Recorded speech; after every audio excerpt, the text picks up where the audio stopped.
Sailing for India by Cynthia Clampett. The importance of spice. Spices have been an important part of international commerce for more than 4,000 years. Most of the world's spices first came from southern India, Sri Lanka, and the Moluccas, or Spice Islands, of Indonesia. Spices could be used to flavor foods, but they also had other uses. The Egyptians used cinnamon and cassia for preparing mummies. Cassia is a tree with bark that tastes like cinnamon, although it is stronger. The Israelites used these same spices to make fragrant oil for religious events. Almost everyone used spices as medicine. Black pepper, ginger, cloves, nutmeg, mace, cinnamon, and cassia were the most important spices of early commerce. The Romans used huge amounts of spices. Ancient Rome had an entire market just for black pepper. Ginger was taxed heavily, but it sold so well that it provided a large portion of the Roman government's income. While all the spices were popular, pepper was the most important. Alaric the Visigoth demanded 3,000 pounds of black pepper when he held Rome for ransom in AD 408. In the Middle Ages, a serf could buy freedom for 1 pound of black pepper. When people talked about wealth, they spoke about how much pepper a person had. The Arabs controlled the spice trade for hundreds of years. They spread stories about spices being guarded by winged beasts and poisonous snakes to keep people away, but the Romans did not believe the stories.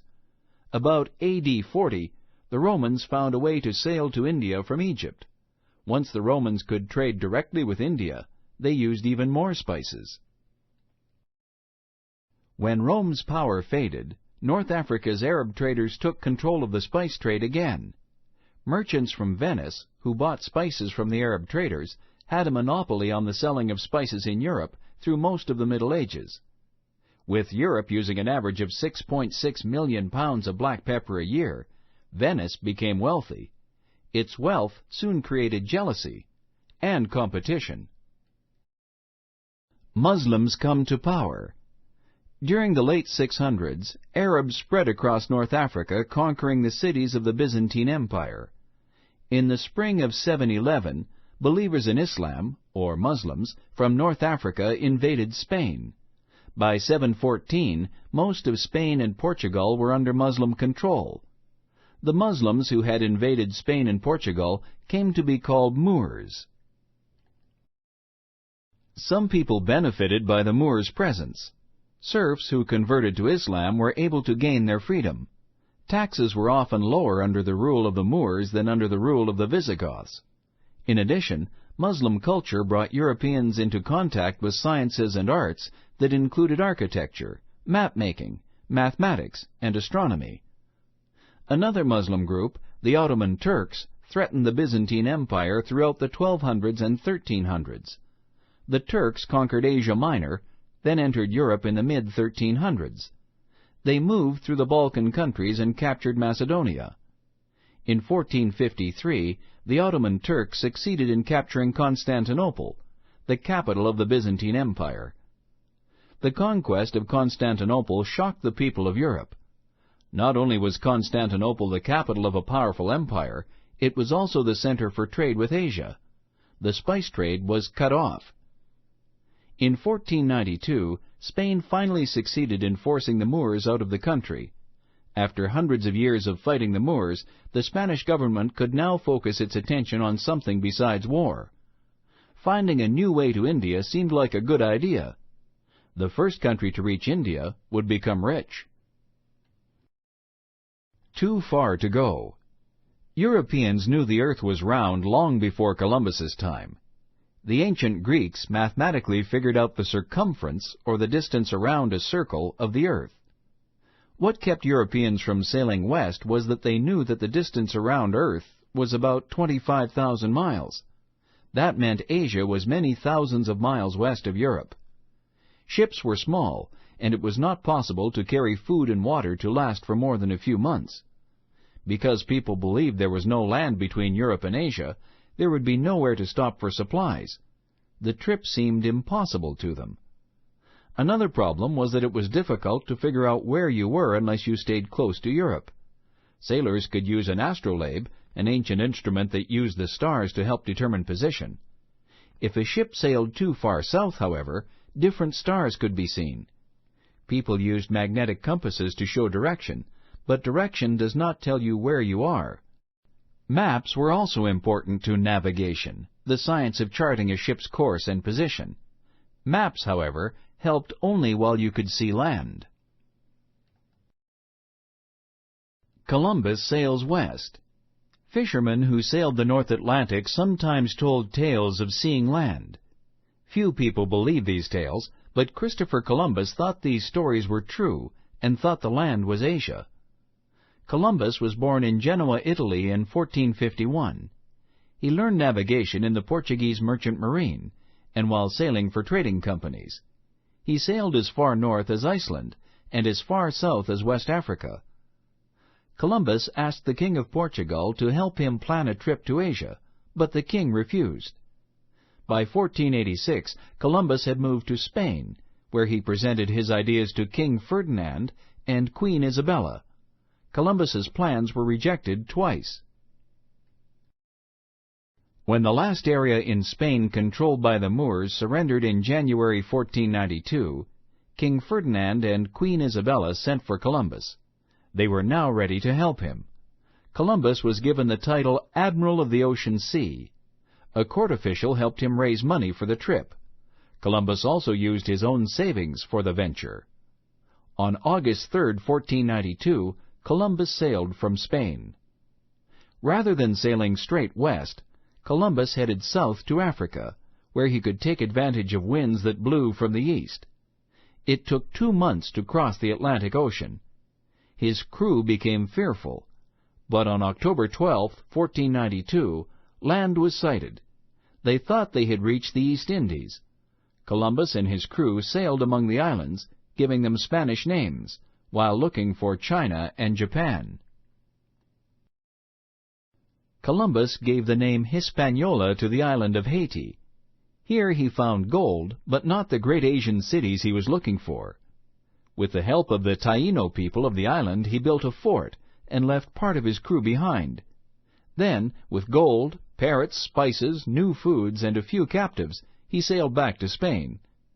King Ferdinand and Queen Isabella were pleased with what Columbus brought them, but they still wanted him to locate India.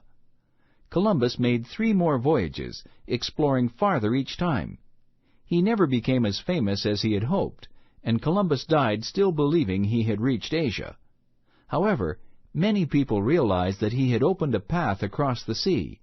Soon, other ships were sailing across the Atlantic Ocean.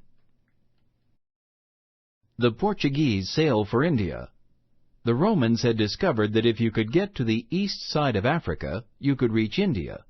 For centuries this had been accomplished by crossing Egypt to get to the Red Sea, building ships, and then sailing across the Indian Ocean. Muslim control of the region closed this land route. Some people began to wonder if there was another way to reach Africa's eastern shore. Portuguese navigator and explorer Bartolomeu Dias had been sent south to find out if it was possible to sail around Africa. Dias spent more than a year following the African coast.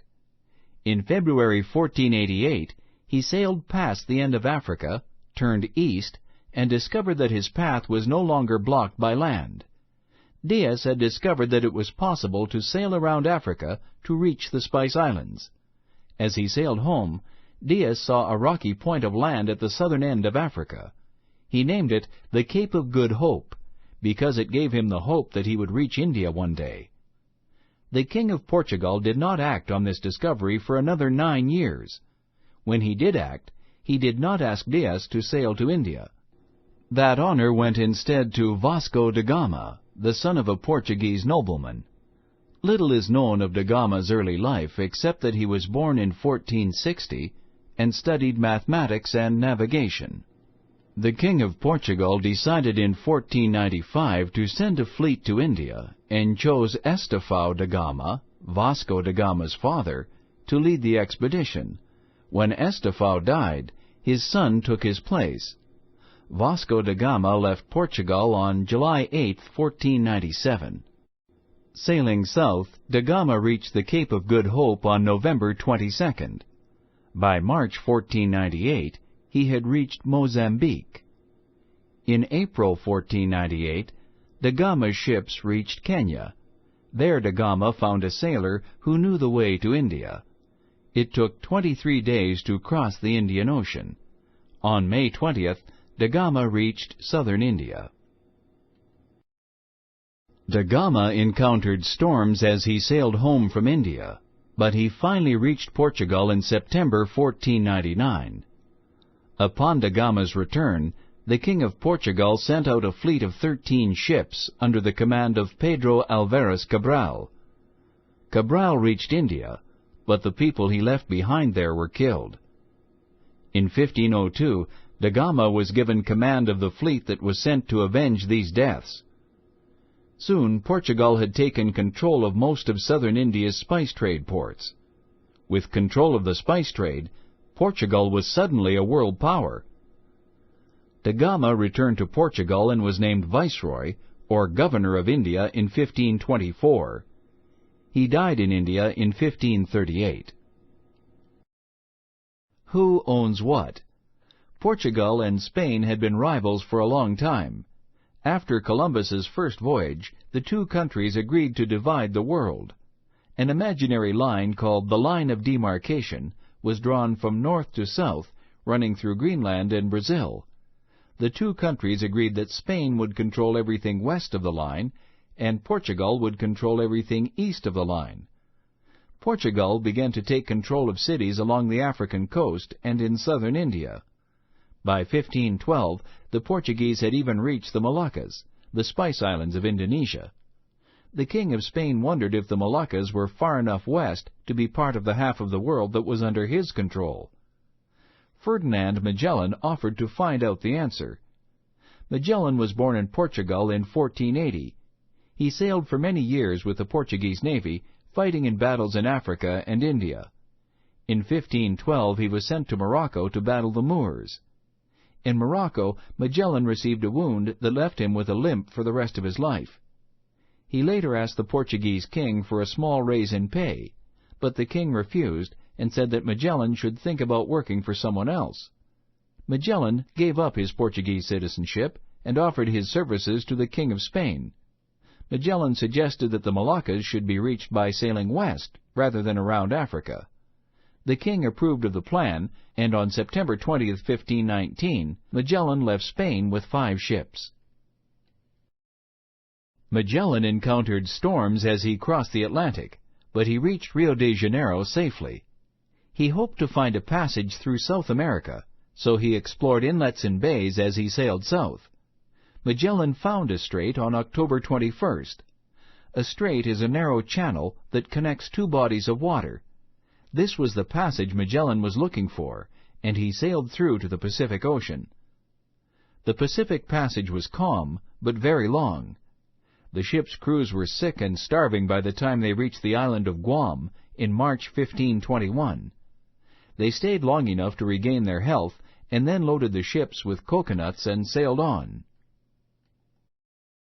After leaving Guam, Magellan sailed to the islands later known as the Philippines. He made an alliance with the people of one island, but on April 27th, people on a different island killed Magellan. From the Philippines, 2 of Magellan's ships continued sailing east, but only one reached Spain in 1522. This was the first circumnavigation of the world. Though Magellan did not return from the expedition, he was still given credit for its success. It had been his plan, and he was the commander who had guided the expedition around South America and across the Pacific Ocean. The passage he had discovered was named the Strait of Magellan in his honor.